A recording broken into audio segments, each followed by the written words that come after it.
I think honestly, it's often a defense mechanism that people retreat from the complexity of the strategy necessary to make worthwhile stuff successful, and therefore blame their lack of success on how wonderfully worthwhile they are. And I think those are the people that it's hardest to convince because they actively have antibodies against that idea. But I think when you do finally get that synced up moment and you realize that the brand's values can be expressed at an incredibly successful level through a nuanced, balanced approach to programming, then you hit an unbelievable sweet spot, which is, I think, where we got to in 2017, 2018. And that's when things were just rocketing. They were just, doubling in shorter and shorter time. Hey there, and welcome to the first episode of the Small Pocket Podcast, the podcast all about video production and ways to boost your online video presence. I'm your host, Will Corcoran. In this episode, I spoke with one of my mentors, Ian Edgar, about his career at Conde Nast as a video strategist and theorist. Over the last 8 years, Ian has helped engineer some of the most successful videos on Conde Nast's YouTube channels. In this podcast, we cover fascinating topics such as what motivates human attention, how to work with YouTube's algorithm to fine-tune your video strategy, and why TikTok is like the old internet. If you're a content creator or marketer, and if you've ever wondered about making a video online, or have been interested in what kind of content to make, then this podcast is for you. So let's get into it. So a video strategist, could you explain to us what that means? I've definitely engaged in a lot of video strategy in my time. My last position was vice president of creative strategy on the video side for Conde Nast, but I'm really somewhere in the rough area of development executive, data theorist, maybe, creative strategist, but in the sense of really like agency side of or the agency idea of a planner or a strategist, which is kind of what I half wanted to be at some point.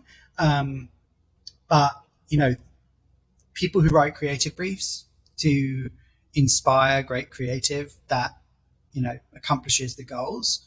I think that's a type of strategy that isn't necessarily the kind of strategy that people think of in editorial, but it's more the kind of strategy that I do. But honestly, I started as a creative and was always just trying to figure out how to make the best creative decisions. So whatever that is. And can you tell us a little about your early career? So I think I remember in a previous conversation, you told me you were like a video, like a mixer, like a sort of DJ artist, or like a VJ artist, perhaps you could call it. Our first, I was in an audiovisual remix group, and our first DVD was called We're Not VJs. Called that because of, honestly, these associative problems that we'll probably get into talking about, where the association people have with what a VJ is someone who does the visuals at a rave. And, we were trying to disrupt that. So I met two very, very smart guys in the early 2000s, and we talked about sample culture and videos in clubs. And, there were this, I'm big into influences and the work of EBN in America, Eboman in the Netherlands, Cold Cut and Hexstatic in the UK, the people treating video samples like you treat music samples. And it was a new field. What people were doing live was, they were breaking the technology in order to do it. And having to invent, Cold Cut invented a piece of software called VJam along with some other people, which was about triggering live video clips with no latency so that you could perfectly match beats. And so we brought a pop aesthetic to that thing, which was much more sort of artistic maybe before. And we sort of brought this kind of pop terrorist kind of vibe to it.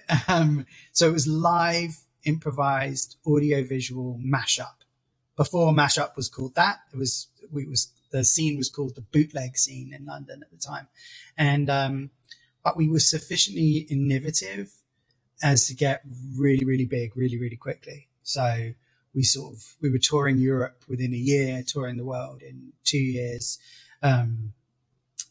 We were sort of pushing what you could do with the technology while also trying to live up to our name, which was Eclectic Method. We wanted to do DJ sets where you played every style of music. We were like, I like Nina Simone and Tom Waits, but then when I go out to DJ, I'm playing just these breakbeats. Like, how do I work in all the styles of music? So that was our whole thing. And we did that for a decade, and we played the biggest clubs in the world and all the biggest festivals and did remixes for heroes and got to meet the people who made the software and the hardware. And, it all sort of, I left the group in 2011, shortly after we performed Fight the Power with Chuck D on The Tonight Show. And like, okay, I think open for Wu-Tang towards the end there. And so it was just all the kind of DJ dreams came true. And then, I left the group, and, Johnny, one of the members, continues it today, and it's, an entirely different form. But, that was my entry into it. Often when I'm talking to people about internet video and they say, oh, I'm old school, I was doing this back in 2010.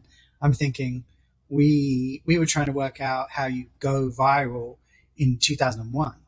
When our videos got successful, we had to pay more server costs. We had to make money from gigs to pay for our server so that more people could watch our videos on, streaming off our website. So, and like YouTube didn't come around till 2005, I think. Is that right? I should know that. I think 2005. And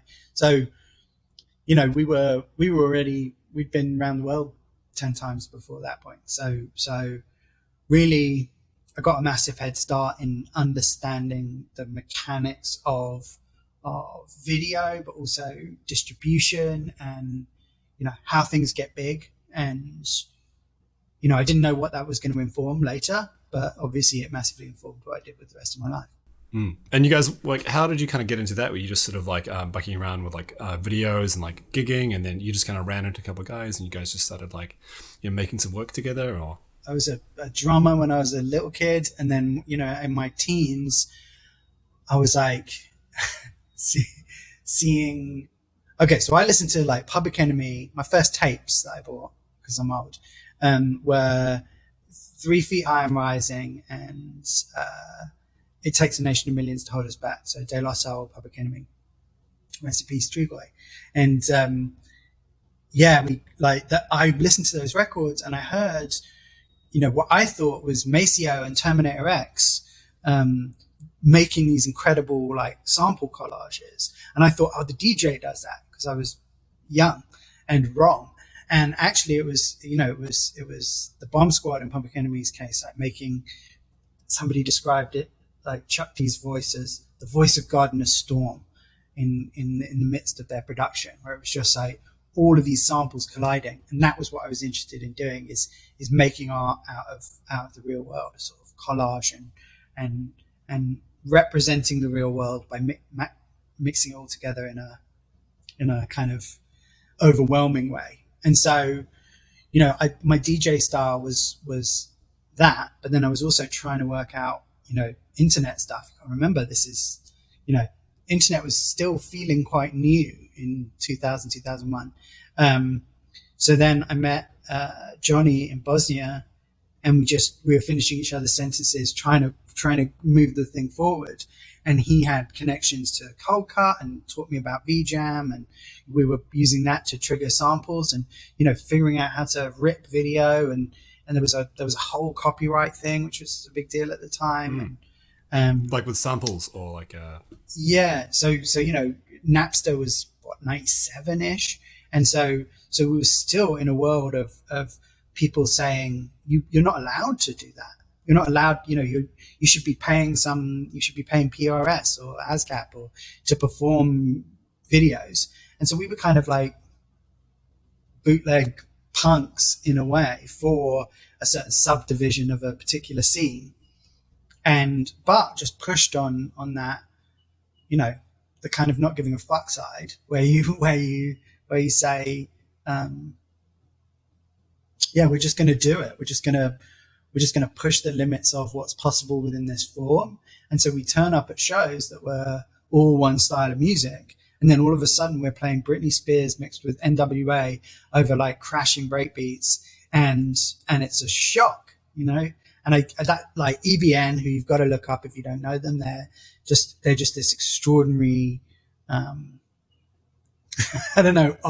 art collective video performance group that we got to know, but like colossal heroes, but just this extraordinary, like, I don't know what to call it, but just like this super overwhelming flurry of video samples and beats and ideas.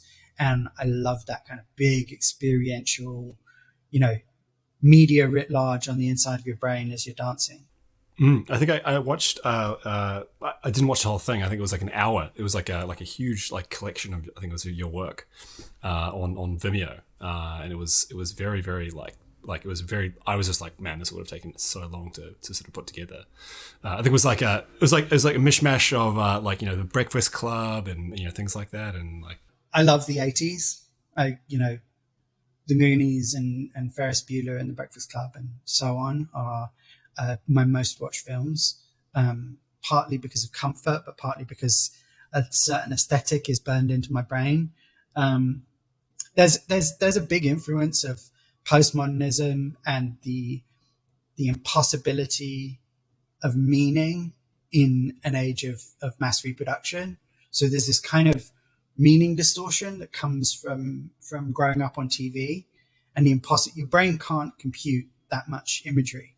And so there's this association I have with the 80s and growing up on TV. And so, it does take a long time. And that's one of the tricks. It's like a magic trick. I remember this was this Penn and Teller magic trick where they pull a watch out of a fish frozen in a block of ice, but then they explain how they did it.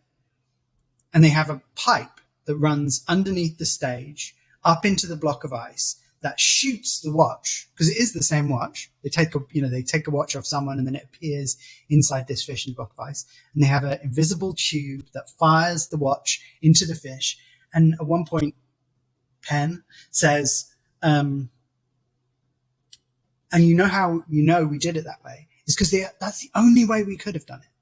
And that's what I love about the magic trick of eclectic method is they were like, we talk to DJs and they go, yeah, but to do it that way, you'd have to take every single track, rip the acapella, match it to the video, beat match all of that, and do that for every single track you've played. And we're like, that's how we did it. And they're like, and so yeah, there's a cool magic trick thing to that. And I think there's honestly a parallel with some of the stuff that I advocate in terms of understanding data, which is if you really want to understand subject matter, you have to watch hundreds, if not thousands of videos. You have to look at how they perform. You have to look at how they index. You have to break it down 150 different ways. And the answer is you work really, really hard to understand it. But the payoff of that is you get to be at the most successful creator or publisher of that type. And that's the magic trick. The magic trick is do the hard work. And it doesn't have to be unhealthy. It just has to be focused and deliberate and strategized, for want of a better word. Mm-hmm. So that's the best segue I could possibly ask for, I think. You're so welcome. Thank you. I was like, how am I going to connect these two? But okay, so from there, you went to work for Conde Nast. Could you tell us a little bit more about sort of how that happened and like what was the journey? I was sort of post DJ career doing random consulting, working here and there in advertising and doing random creative things, and recognized that the field that I wanted to be in is all about how much people trust what you have to say. So that I heard the phrase, there's no such thing as a junior strategist. And so because I hadn't spent the early part of my life entering the advertising world in a ladder climbing traditional way, I recognized that I would need to be like airlifted into the world, which, in other words, somebody recognizing what I have to add and bringing me in at a higher level in order to have the impact I wanted to have. And so I was sort of recognizing that as I tried to figure things out. I made a whole massive crazy project that never saw the light of day called Death by Screens. And I was doing that, and a very good, a very smart friend of mine, Joe, he was making a video, he was directing, and was making a video with Sarah Jessica Parker, where he asked her a lot of questions in a single take. And we were chatting at the time, and he was making a ton of cool stuff. And then when it came to make the second one, we were chatting, and he was like, "Yeah, I should make it a series, shouldn't I?" And so it was like he'd happened to ask Sarah Jessica Parker 73 questions in the first video, and I think it was Daniel Radcliffe next.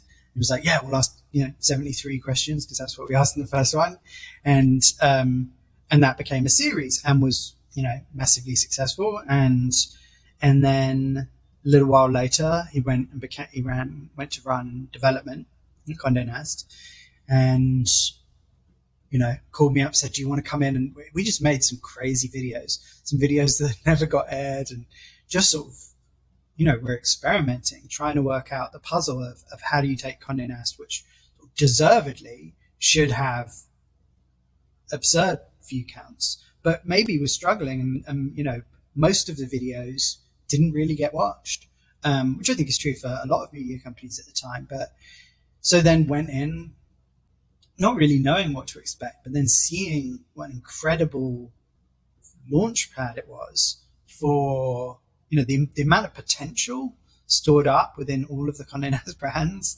was just extraordinary. The access, the talent, the brands themselves, the whole structure of it.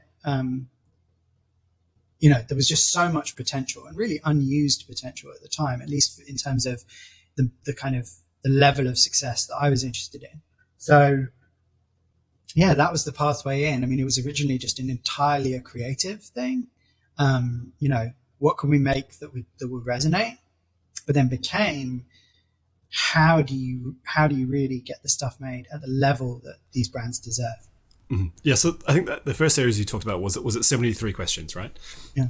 I've watched a couple of 73 questions like episodes, and do they have to memorize every answer, or is it just sort of off the cuff every time, or how? What's the secret? How do they memorize all those answers? Because that's insane. All the secrets. It's easier than you think to remember the answers once you've run through it, because it's a choreographed thing. It takes multiple takes. Sometimes they get it in a few. Sometimes it's longer. And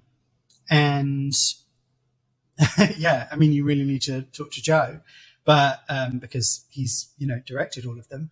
But yeah, they know what they're going to say, and then they run through it, and then so it has a kind of mix of rehearsed and extemporaneous, I think, which I think shows in it. I think people, when they're like, "This is scripted," they really don't understand the appeal of the video. Sort of, it's not scripted so much as rehearsed. Mm-hmm. Yeah, and I guess it's like they're talking about themselves, So, and is it like a Birdman thing where they sort of like hiding the cuts, like so look, it appears all to be just one take, or like they did. I don't know if I'm allowed to say. They did do that on a couple of the videos, or one or two of the videos, when you need to fix something, but they endeavor. I think almost all of them are a genuine one take, and they'll just keep doing takes of it for as long as you can. Obviously, the access is extraordinary, and I think that's what's so special about it, and that's what makes it unique to Vogue, and because you don't want to give that access to everyone. You only want to give it to someone with the prestige of Vogue. I'm often amazed actually about some of the talent they get. I'm just like, wow, they got Nicolas Cage to do like a Google autocomplete or something like that, and you're just like, who is the person that went out and convinced Nicolas Cage to do that? I'm sure Nicolas Cage is like game for a lot of things, but you just like that's. Well, if you watch it, he really doesn't want to be there that much.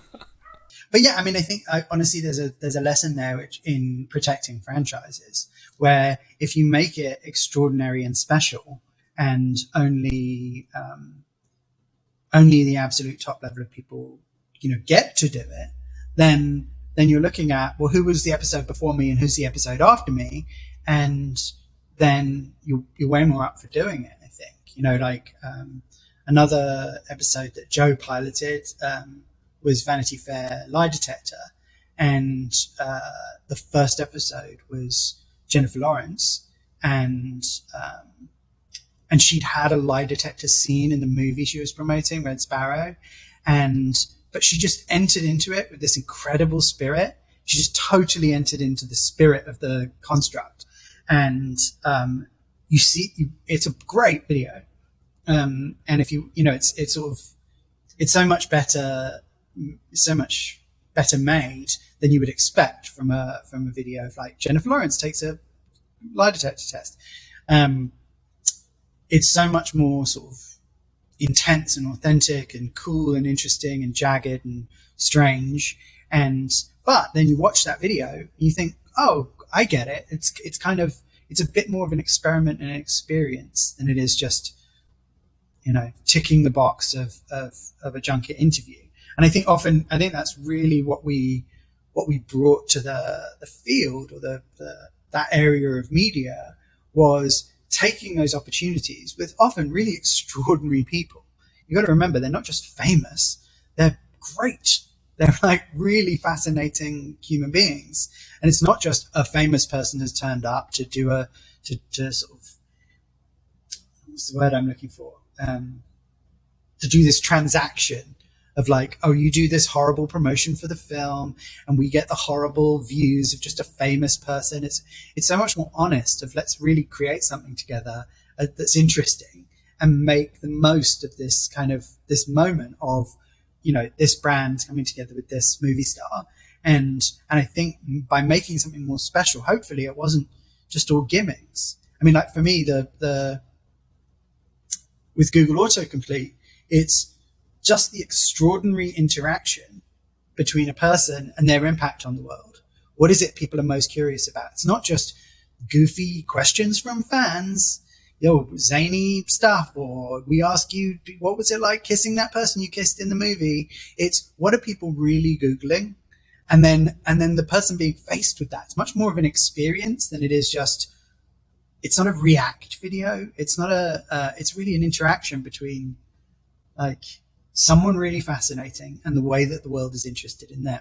And that's a much more interesting proposition. So sometimes these things are like deceptively smart and nuanced, even though and I think that's why people have found it so hard to copy Conde Nast's success. Yeah, even though it appears to be simple, you mean. I think also one of the words you mentioned back there was jagged, that comes back to your theory, like using jagged elements. Could you just talk to us a little bit, like briefly about the sort of strategy that you help sort of like bring to life, and it was obviously incredibly successful. But for people who have never heard it before, would you just sort of give us like a brief overview of perhaps how it works? Or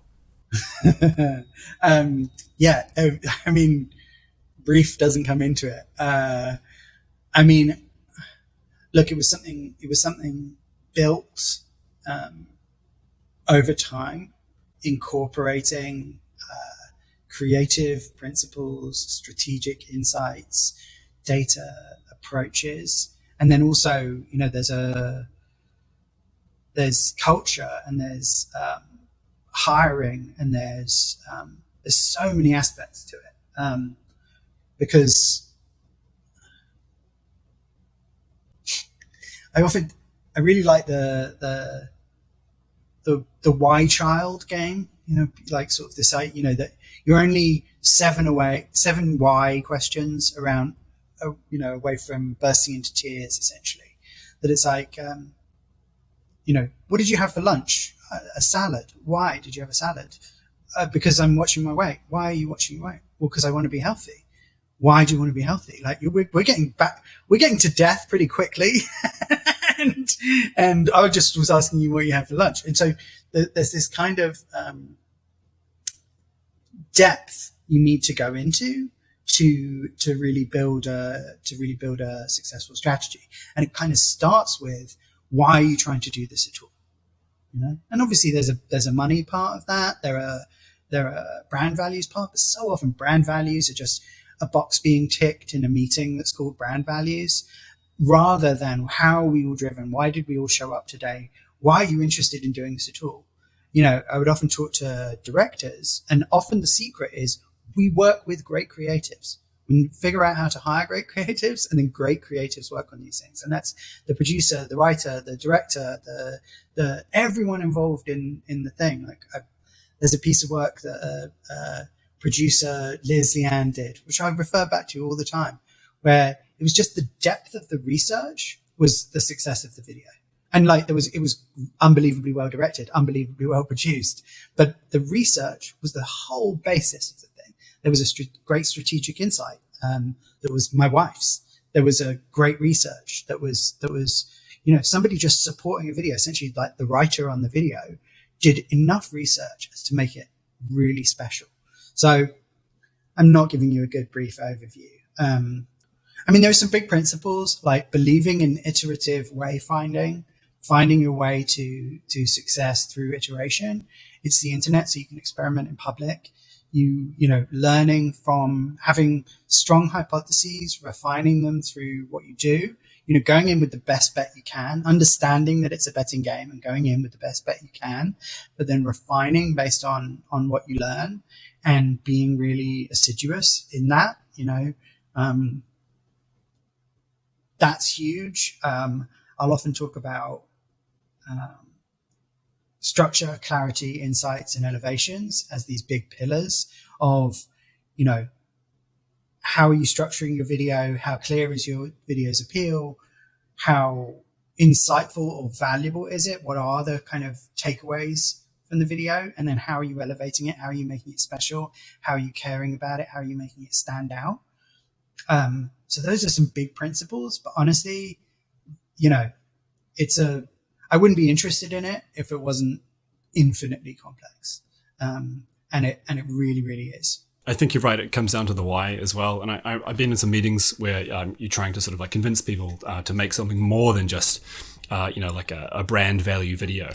And it comes down to, you know, like what they sort of ask you, like, why do you want to make a video that's not just brand videos? And the question I ask is like, you know, why do you want to make a video that's people would want to watch in the first place? You know, other than we're just getting the message out.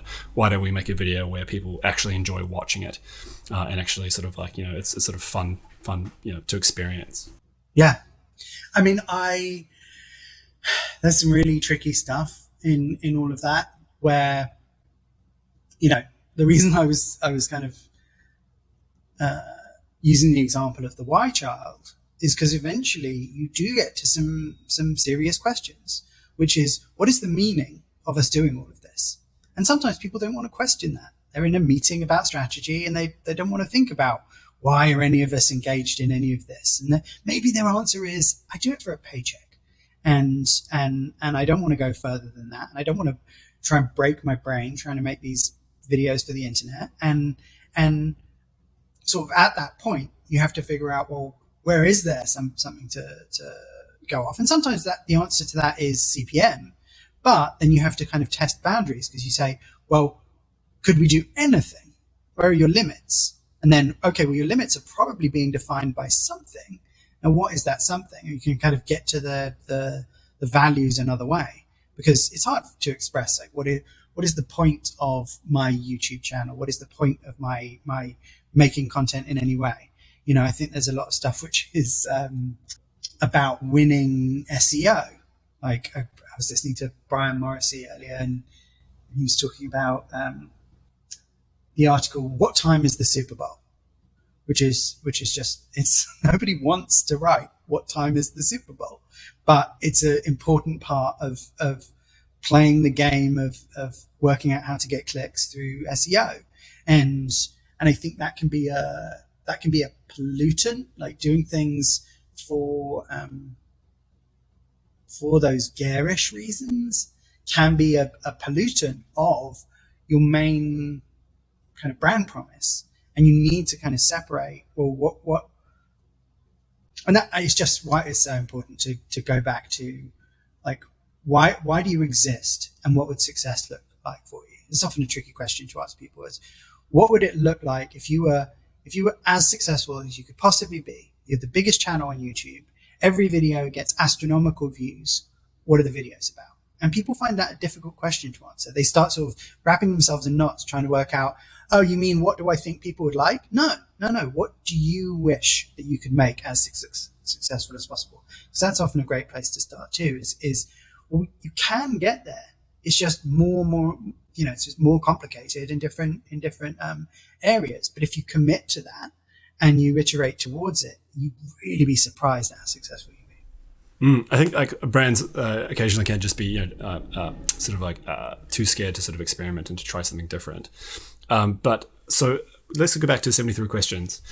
From there, how did that turn into more of the sort of like discovery, decision, cause type strategy stuff? And how did you convince Condé Nast to continue to make that sort of a little bit bizarre, a little bit sort of like eccentric content that people loved, but it's sometimes hard for brands to take a risk on in the first place? That's true, and it's the thing is to see the whole picture. I mean, you mentioned discovery, decision, and core, which is kind of my version of a funnel. And the reason that those three types of content are called that is because one day when the aforementioned autocomplete interview came out with Chris Pratt and Jennifer Lawrence promoting the film Passengers, there was another series which had just started, made out in San Francisco by the Wired video team called Almost Impossible.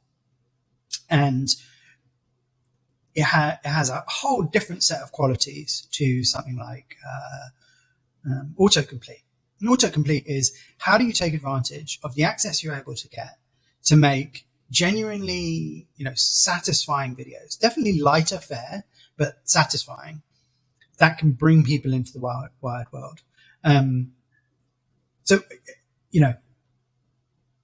Almost Impossible, on the day that video came out, and it got millions and millions of views, the autocomplete, but on the day it came out, there was a huge subscriber spike on the Almost Impossible episode. And I think there were even more subscribers from that episode than from the video that got so many views.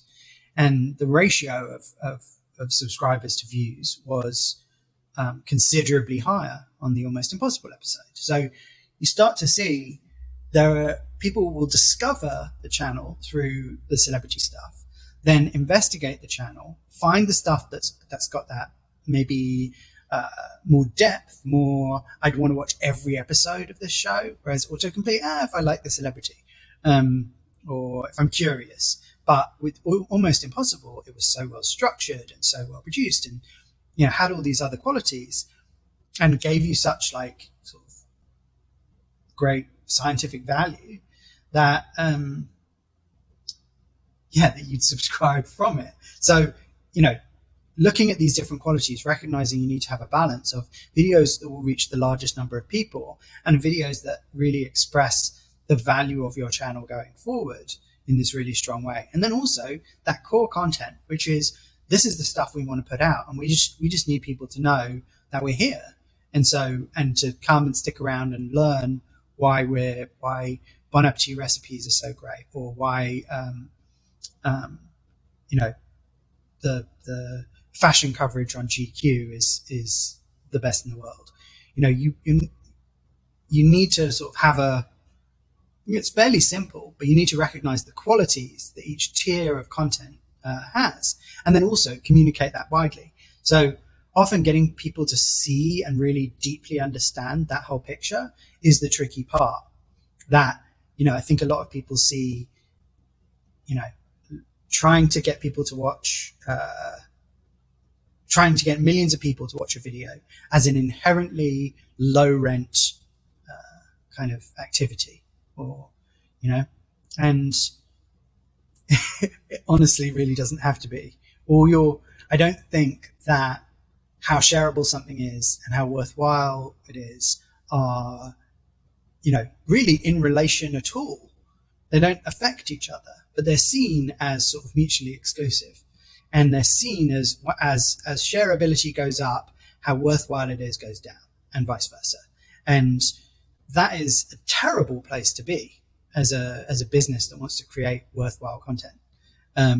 Because what you're saying is our very existence is anti-success, because we want to make something worthwhile. And only people who want to make trash can really ever be successful. It's a terribly pessimistic vision of the world, but yet it is a extremely persistent misconception. It's also sort of received wisdom that, if we wanted to be really successful, we'd make trash. I think honestly, it's often a defense mechanism that people retreat from the complexity of the strategy necessary to make worthwhile stuff successful, and therefore blame their lack of success on how wonderfully worthwhile they are. And I think those are the people that it's hardest to convince, because they actively have antibodies against that idea. But I think when you do finally get that synced up moment and you realize that the brand's values can be expressed at an incredibly successful level through a nuanced, balanced approach to programming, then you hit an unbelievable sweet spot, which is, I think, where we got to in 2017, 2018. And that's when things were just rocketing. They were just, doubling in shorter and shorter time. Yeah, I recently had an experience where, like, you again, it's like you're fighting an immune system response of stop trying to make this content interesting. We are boring brand, and it just kind of like, you just like, look, just because you're boring brand doesn't mean the videos have to be boring. You have an opportunity to make it exciting and sort of fun, and it's can be very tough to sort of get past that. I'm not this. It's so frustrating, because it often feels like what I'm saying is a sales pitch for a growth strategy consultant, and it really isn't. It's deeply what I believe, and not only do I believe it, I've had rigorous, I've done rigorous testing to make sure it's true, and it 100% is, to the extent that at a certain point towards the end of 2019, we became the number one digital first publisher on YouTube. Every publisher above us in terms of monthly views was publishing for another platform first. And so this was videos meant for YouTube, and we were at, 500 million views a month. And, and it absolutely proved out the hypotheses. And not only that, I have, qualitative research in, series by series, episode by episode. If you apply the principles, you can 10x your success, but guaranteed 10xing. It's not even, I got to a point where I don't need to test it anymore. It's already that all these theories are completely tested. So in terms of analytics you're mentioning, what kind of work are you doing sort of like off the ball, so to speak, to try and measure the success of a video, or sort of say, hey, look, this video was a game changer, or things like that?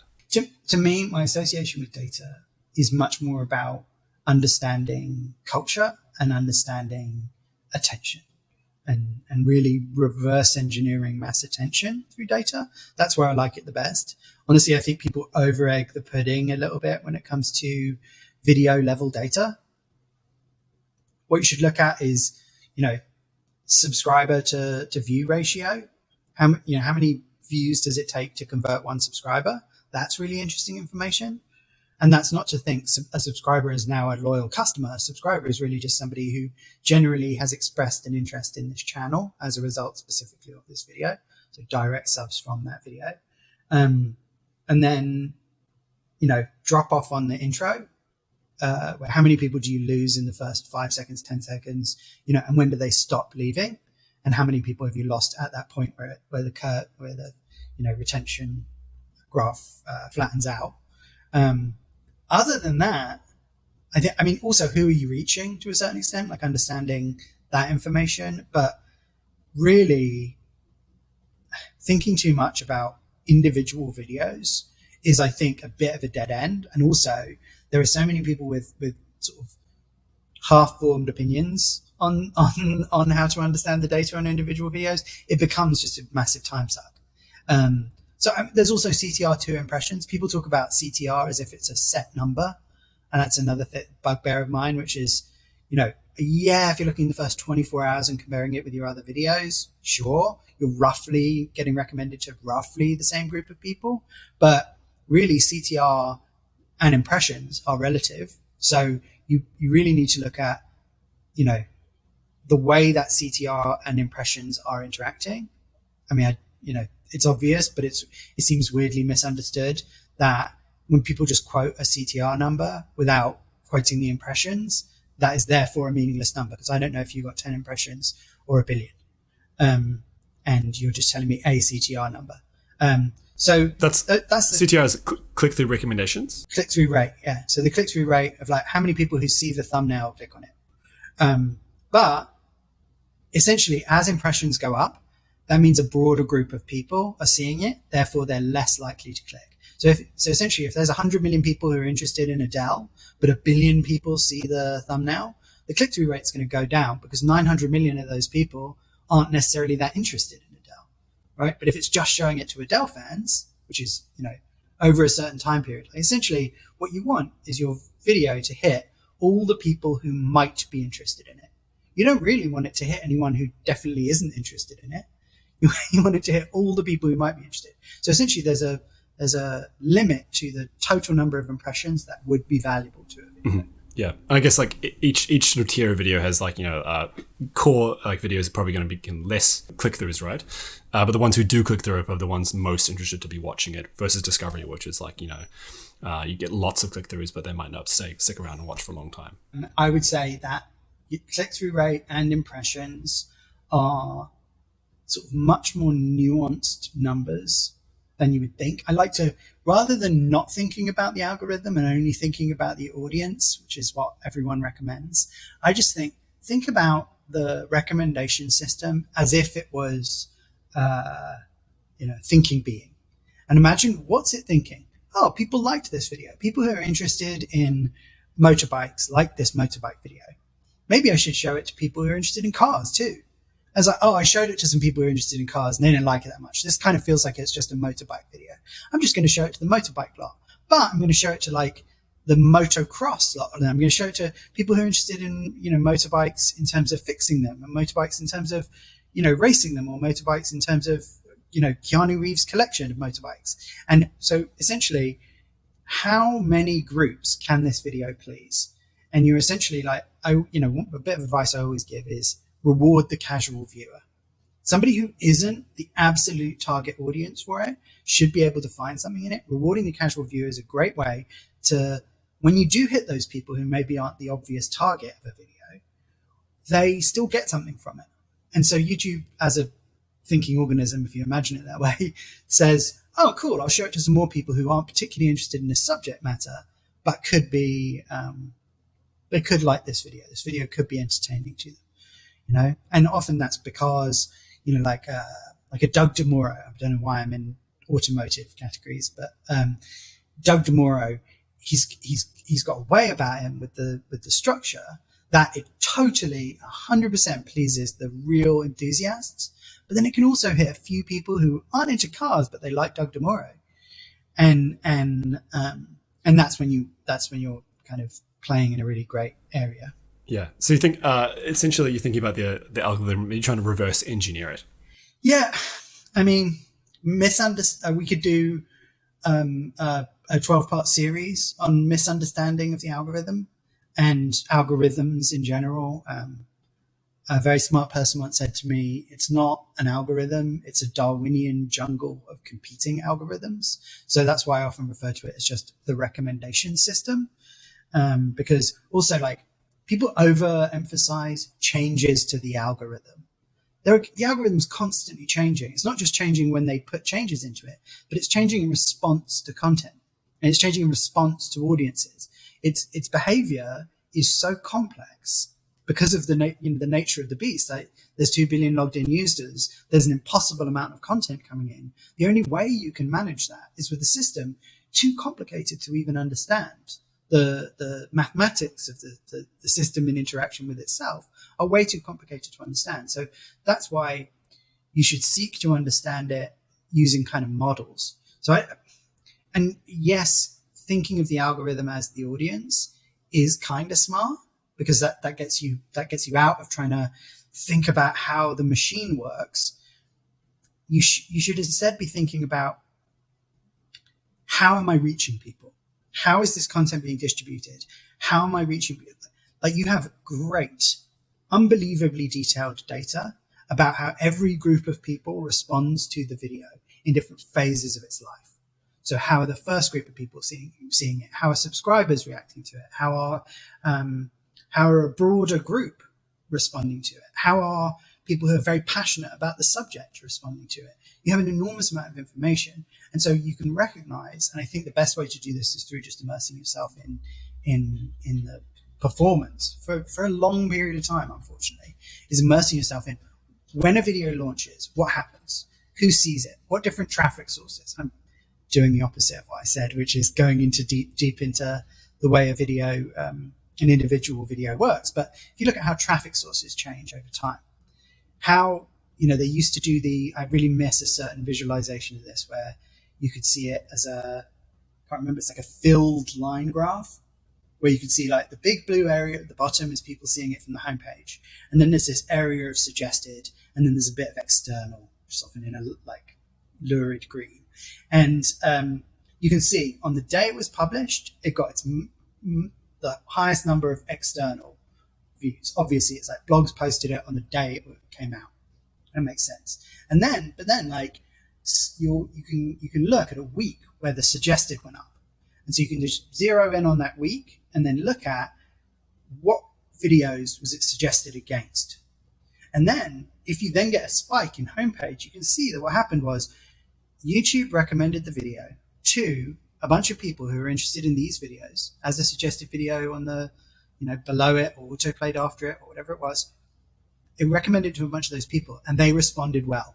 And then it was put on a bunch of homepages. And you can probably extrapolate that the homepages it was recommended on were those of people who are interested in that stuff. And then it did really well with that. And then the impressions rocketed up because a bunch of exactly the right people saw it. So the click-through rate went up, the impressions went up, everything went well. And you can see that that's what happened. But you can also see how you reach those people. You got on enough initial homepages to then get in front of the right kind of people. So let's say we do a video with Daniel Day-Lewis. We probably don't, but let's say we did. And then you get on a bunch of like the sort of film obsessives, you get recommended next to the classic video essay kind of YouTube channels. You got into Cinema World, and the Cinema World people loved the Daniel Day-Lewis interview. And what that meant, that it was then recommended really more broadly. And then some people who kind of just know Daniel Day-Lewis as a real famous guy, not as like greatest actor of a generation, but like, and you can see those patterns. And once you can understand that the recommendation system is working at that level of complexity, you can stop looking at the data and just think, how am I going to please the casual viewer enough to get in front of the enthusiast so that I can get in front of all of my target audience? And then you're out of the data and you're just knowing that will be happening. The algorithmic recommendation system is doing such a clever thing that you don't need to worry about it. It will do it. And if the video really knocks it out of the park, your success is guaranteed as long as you've thought through those sort of steps. I was just going to ask, I'm just running out of time. I was just going to ask, like, if what was the most important thing that you would think businesses to take away from this, or like new creators to take away from this podcast, but I think that's definitely it. I'd say, like, you can talk all day about data and strategies and principles. It's about people. It's about great people making great stuff. Work with great people, value people's lives and their experiences and their, if people are coming to work and doing something meaningful and making content that people love, everything will work better. If people are coming in, ticking boxes, negotiating bureaucracy and trying to live up to ever shifting KPIs, it maybe won't work as well. Yeah. I think that's the problem I come to most. Just like encountering people who are just making box ticking content, and you're trying to say, listen, that you have an opportunity to do something more. It can be very difficult. But you can always find a way to make it meaningful, to make it edifying. Okay, last two questions, just quickly. How do you come up with ideas, or what's your strategy of coming up with ideas, and what do you see as the future of video online? Okay, so nothing major. How do you come up with ideas? I mean, God, that's a 25-part series. I think limitations are great. It's kind of a dull answer, but they really are. Like playing a game with ever decreasing limitations, and trying to make the best idea you can within those limitations is a great way to break out of things you've seen before. I think often people see when they're looking at a blank page, they write what they imagine being on the blank page, and what they imagine being is something they've seen before. And so often people will just regurgitate the things they've seen, and actually you want to do the opposite. You want to create new things. What haven't you seen before? What stands out to you? What would surprise you?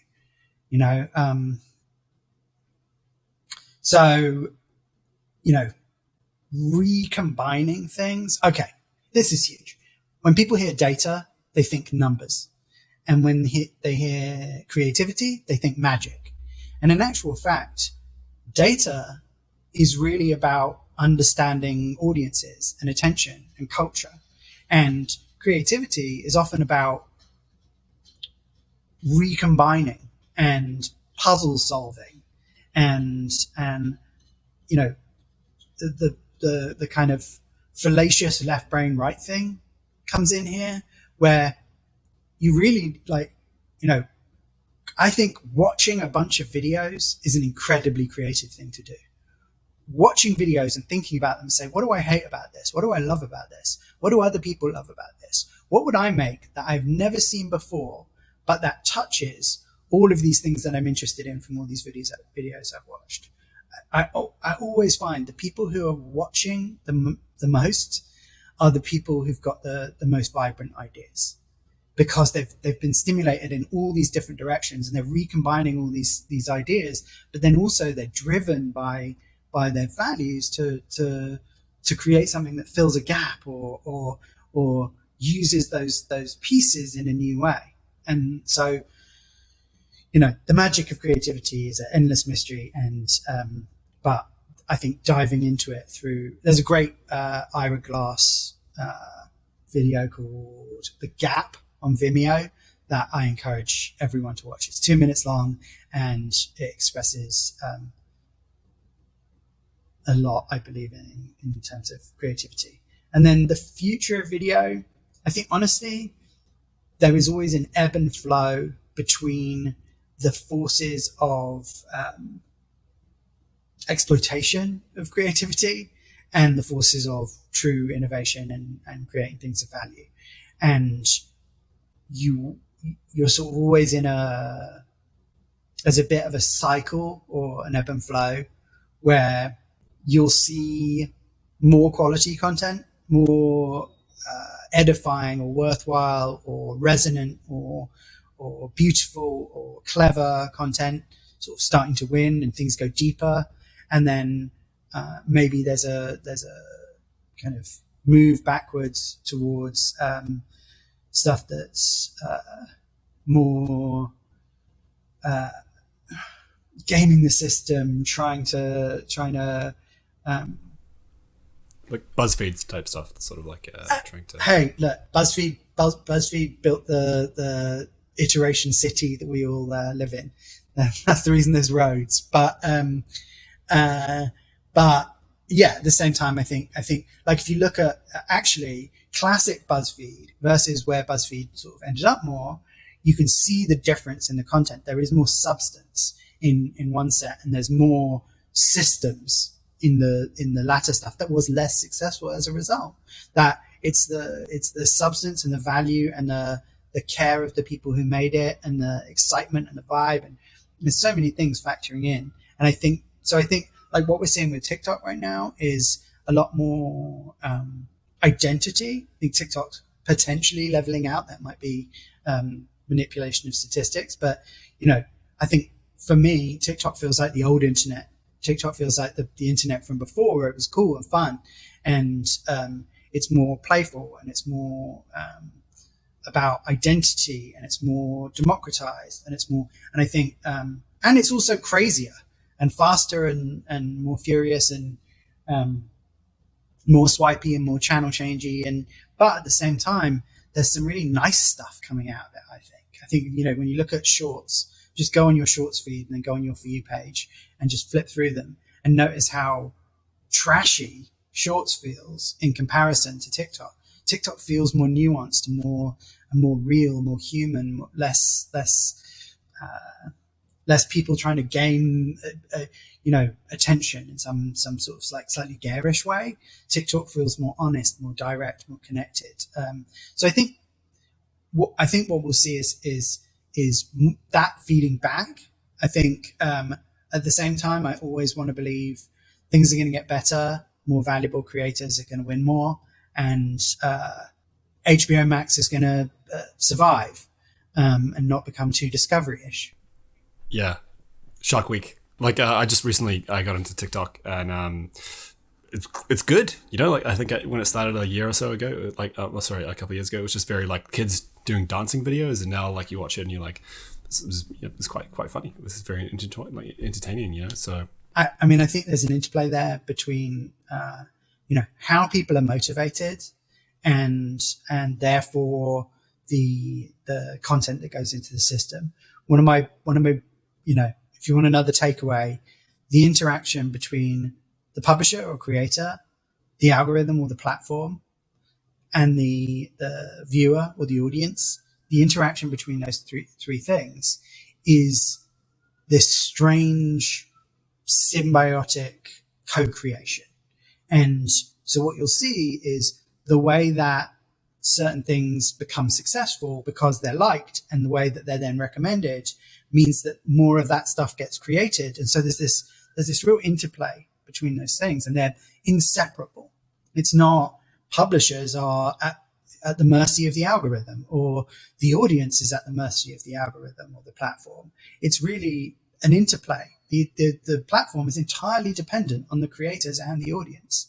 So I think the more we can recognize that there's a tremendous amount of agency from an audience side and from a creator publisher side to influence the way this thing goes, the better stuff we're going to make. And I think that's why we need to go back to the whys and have people creating stuff from genuine values, because that's what we're programming the system to recommend and to symbiotically co-create into the future.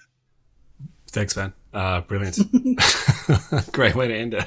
Thank you, Ian. Thank you so much for the podcast. We really appreciate it. It's always great chatting to you, listen to your amazing ideas. So thank you so much for coming on. Thank you. It's always fun. Thank you so much for listening to the end of the show. If you've enjoyed the podcast, I would love if you could rate and review the show on Apple Podcasts. Check out the Small Pocket Podcast on my YouTube channel for more, and I hope to see you in the comments. Thanks again for tuning in. See you again next time.